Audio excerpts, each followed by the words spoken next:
Movie की शुरुआत में हमें एक लड़के को दिखाया जाता है जिसका नाम कॉल टर्नर होता है। कॉल एक मशहूर यूट्यूब व्लॉगर होता है और उसके चैनल का नाम एस्केप रियल लाइफ होता है, जिस पर वो खतरनाक चैलेंजिंग व्लॉग्स बनाता है। दरअसल कॉल के सब्सक्राइबर उसे जो भी चैलेंज देते थे वो उसे पूरा करता था, जैसे कि जिंदा दफन हो जाना, शैतानी ताकतों का सामना करना, 30,000 फीट से जंप करना वगैरह वगैरह। और मजे की बात तो ये थी कि कॉल ये सभी चैलेंज अपने चैनल पर लाइव करता था। इस वजह से उसकी फैन फॉलोइंग मिलियंस में थी। उनकी इस चैनल के आज 10 साल हो चुके थे, इसलिए वो अपनी टीम के साथ 10th एनिवर्सरी मनाने के लिए रशिया जा रहा था। उसके साथ उसकी गर्लफ्रेंड एरन, फीमेल फ्रेंड सामंथा, उसका बेस्ट फ्रेंड थॉमस और डैश भी साथ में जा रहा था। दरअसल रशिया में डैश का एक अमीर दोस्त है जिसका नाम एलेक्सी है और कॉल का फॉलोवर भी है, इसीलिए वो कॉल को एक एस्केप रूम के चैलेंज के लिए बुलाता है।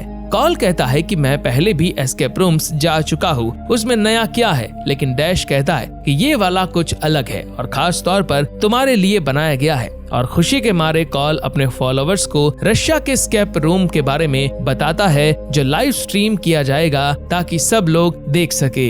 सभी रशिया पहुंच जाते हैं, लेकिन एयरपोर्ट पर डैश बैगेज कन्वेयर बेल्ट के अंदर चला जाता है, जिस वजह से सिक्योरिटी गार्ड उसे पकड़ लेते हैं। ये देखकर कॉल घबरा जाता है क्योंकि यहाँ पर उसकी एक भी नहीं चलने वाली थी। उसकी किस्मत अच्छी थी कि वहाँ पर देश का दोस्त एलेक्सी आ जाता है और उसे जेल जाने से बचा लेता है। एलेक्सी रशिया का जाने माने बिजनेसमैन का बेटा था और इस ट्रिप का वही स्पॉन्सर था। इसके बाद एलेक्सी पूरे ग्रुप को अपने घर ले जाता है, जहां पर उन सभी का सामान रखकर एक क्लब में पहुंचते हैं। क्लब में सभी खूब डांस करते हैं, ड्रिंक्स करते हैं और कॉल लाइव व्लॉग भी बनाता है। तभी वहां पर 2 जुड़वा लड़कियां आ जाती है। वो अपनी फ्रेंडली नेचर की वजह से उनके साथ व्लॉग बनाना शुरू कर देता है और कॉल इस बात पर ध्यान नहीं देता है कि उसकी गर्लफ्रेंड एरन को कुछ लोग परेशान कर रहे थे।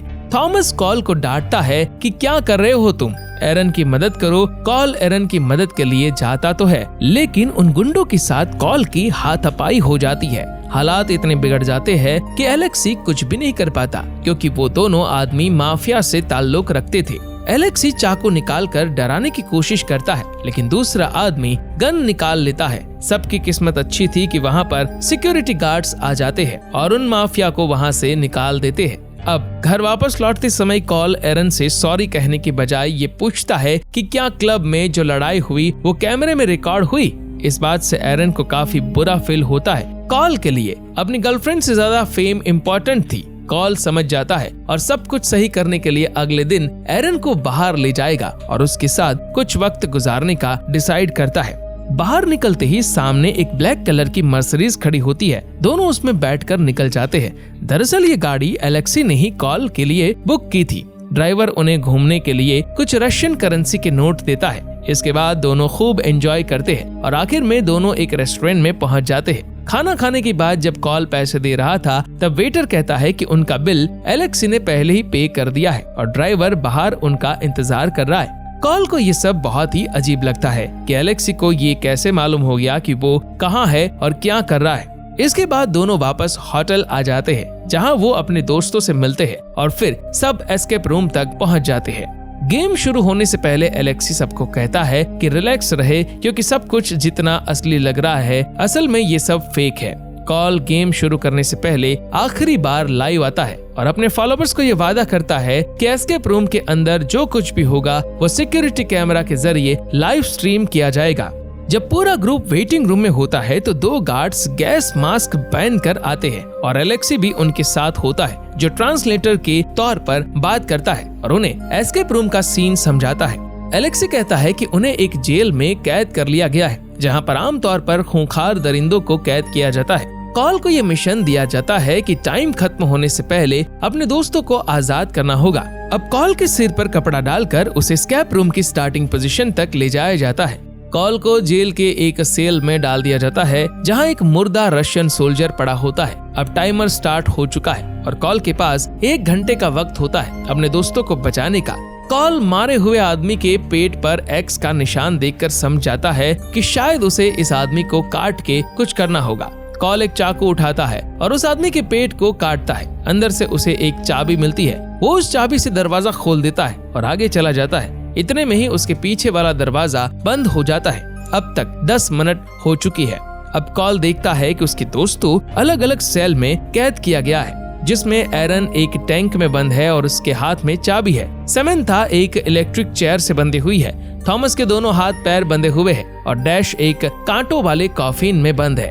अभी एलेक्सी एक स्पीकर के जरिए कॉल से बात करता है और उसे याद दिलाता है कि उसके पास कितना वक्त बाकी है। थॉमस कॉल से कहता है कि उसे ऐसा लग रहा है जैसे उसके हाथ पांव धीरे धीरे खींचे जा रहे हैं, जबकि डैश बताता है कि कॉफिन का दरवाजा धीरे धीरे बंद हो रहा है। ये सुनते ही कॉल अपने दोस्तों को आजाद करने के लिए पजल सॉल्व करना स्टार्ट कर देता है। कॉल को सब आसान लग रहा था, लेकिन जैसे ही कॉल पजल में एक गलत पीस लगाता है तो थॉमस के हाथ पैर खींचने लगते हैं, जबकि डैश का दरवाजा तेजी से बंद हो रहा था। आखिरकार कॉल पहला पजल सॉल्व कर लेता है, जिससे सारे गियर्स तेजी से घूमना शुरू कर देते हैं। थॉमस को डर बढ़ता ही जा रहा था और कांटे डैश के और करीब आ रहे थे। कॉल अब तेजी से दूसरे पजल पर काम शुरू कर देता है, जबकि उसके दोस्त मदद के लिए चिल्लाने लगते हैं क्योंकि वो अब मरने वाले हैं। खुशकिस्मती से कॉल तब पजल सॉल्व कर लेता है जब कांटे डैश की आंखों में घुसने वाले ही थे और थॉमस के हाथ पांव टूटने वाले ही थे।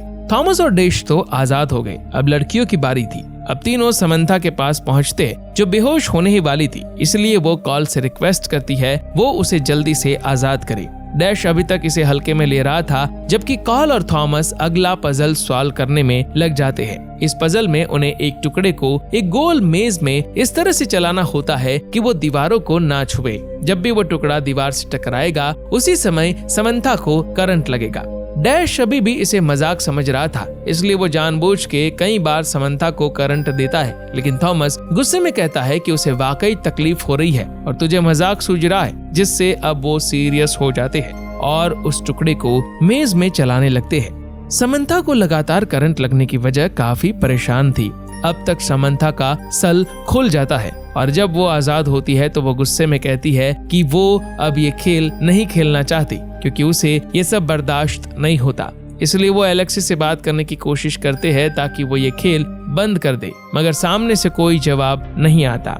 कॉल डैश से कहता है कि तुम बात करो और उसे कहो कि हमें ये गेम नहीं खेलना। तब डैश कहता है कि वो एलेक्सी को इतने अच्छे से नहीं जानता, जिससे कॉल गुस्से में आ जाता है, क्योंकि उसे लगता है कि शायद उन्हें फंसाने के लिए यहाँ लाया गया है। अब बिना वक्त गवाए वो सभी एरन को देखते हैं, जहाँ उसके टैंक में पानी भरना शुरू हो चुका है। खुशकिस्मती से थॉमस को इस पजल सॉल्व करने का तरीका पता होता है। इस पजल को सॉल्व करने के लिए उन्हें 3 लीटर और 5 लीटर के गैलन का इस्तेमाल करते हुए एग्जैक्ट 4 लीटर पानी हासिल करना है। पजल सॉल्व करने के बाद सेल खुल जाती है, लेकिन पानी भरना बंद नहीं होता। कॉल और थॉमस उसे ऊपर से खोलने की कोशिश करते हैं, मगर ऊपर से लॉक होता है। किसी को नहीं पता कि वो एरन को कैसे निकाले। पानी लगातार बढ़ता ही जा रहा था और एरन डूबने लगती है।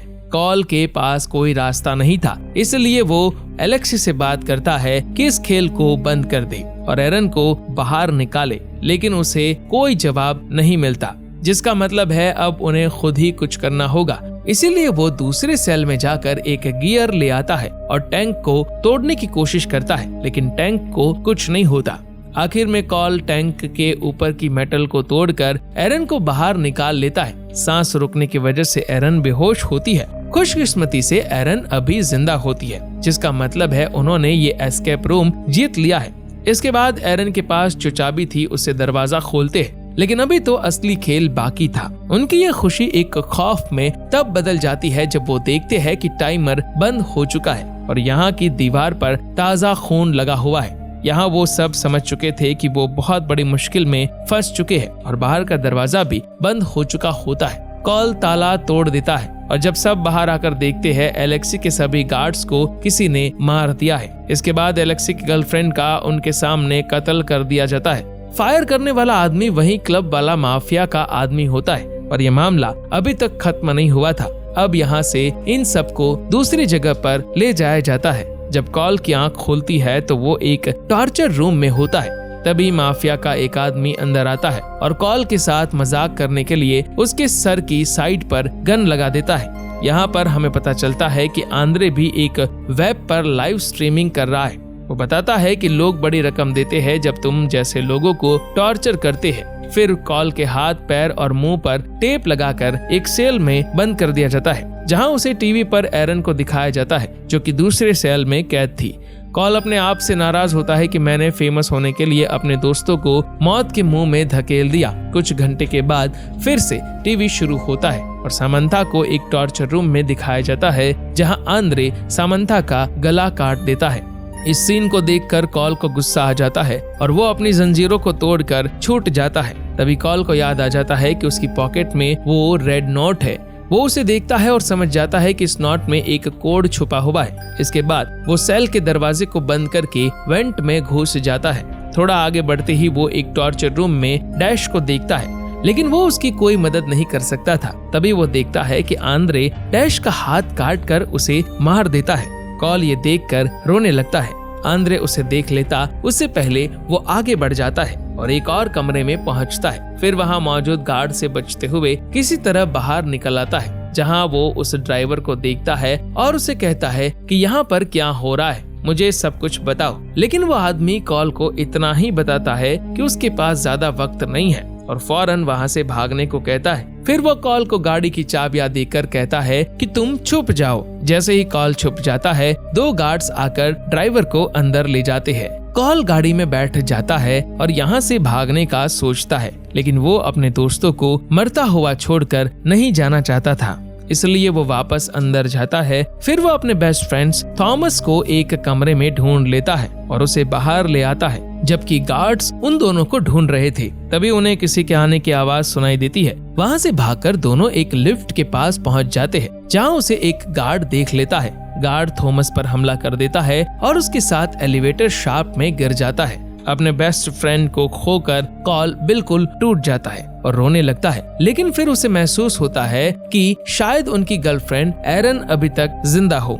वो गार्ड की जमीन पर पड़ी हुई खाली गन उठाता है और एरन को ढूंढने की कोशिश करता है। अब यहाँ पर कॉल को पता चलता है कि एलेक्सी तो जिंदा है और हैरानी की बात तो ये है कि वो आंद्रे का साथी भी है और वही असल मास्टरमाइंड है जो इस सारी साजिश के पीछे है। ऐसा लगता है कि उन्हें वो रेड नोट मिल गया है जो ड्राइवर ने कॉल को दिया था और फिर एलेक्सी ड्राइवर को गोली मार देता है। जैसे सब वहाँ से जाते हैं तो कॉल उसका पीछा करता है, जहाँ कॉल को ये पता चलता है कि वो सभी एरिन को टॉर्चर रूम में ले गए हैं। अब बिना कुछ सोचे कॉल दरवाजा तोड़कर उस कमरे में घुस जाता है जहां एरिन एक कुर्सी से बंधी होती है। आंद्रे फौरन एरिन के सर पर गन रख लेता है और धमकी देता है कि वो उसको मार देगा। कॉल वहां पर पड़ी गोलियां देख लेता है, जबकि एरन रोते हुए उसे कहती है कि अगर वो मर जाए तो कोई बात नहीं, लेकिन कॉल ऐसा नहीं चाहता था, इसलिए वो हार मानने का दिखावा करता है। गोलियां उठा लेता है और आंद्रे पर गोली चला देता है। फिर भी आंद्रे एरिन को गोली मार देता है, जिससे कॉल पूरी तरह से टूट जाता है।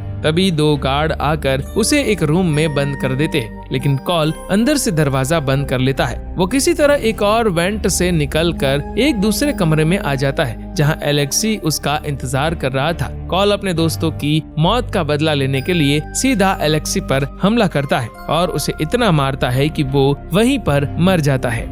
लेकिन अचानक एक के बाद एक बड़ी स्क्रीन्स ऑन हो जाती है और उन पर वो सब कुछ दिखाया जाता है जो अभी तक कॉल के साथ हुआ था, यानी कि ये सब एक गेम थी जिसे अया के दोस्तों ने उसके चैनल की 10th एनिवर्सरी के मौके पर बनाया था। और इस एस्केप रूम की हर चीज खास तौर पर कॉल को चौंका देने के लिए डिजाइन की गई थी। सभी लोग खुशी से कमरे में एंटर होते हैं ताकि कॉल को मुबारकबाद दे सके, लेकिन उनकी नजर उस खौफनाक मंजर पर पड़ती है और वो खौफ से कांप उठते हैं। एरिन और उसके दोस्त जिंदा होते हैं जो हैरान और परेशान नजर आ रहे होते हैं, जबकि कॉल एलेक्सी की लाश के करीब बैठा होता है। इससे भी बुरा ये कि कॉल के लाखों फैंस ये सब कुछ लाइव स्ट्रीम पर देख रहे थे। फिर हम कॉल के दोस्तों, उसकी गर्लफ्रेंड और एलेक्सी के एक ब्लॉग के सीन्स देखते हैं जहां वो खुशी खुशी कॉल के लिए ये सारा प्रैंक बना रहे होते हैं। तभी कॉल को एलेक्सी की वो बात याद आती है। उसने गेम शुरू होने से पहले कहा था कि रिलैक्स रहे, क्योंकि जितना असली लग रहा है असल में ये सब फेक है। ये हकीकत जानने के बाद कॉल बुरी तरह से टूट जाता है और यहाँ पर मूवी खत्म हो जाती है। मूवी आपको कैसी लगी कमेंट करके जरूर बताइएगा।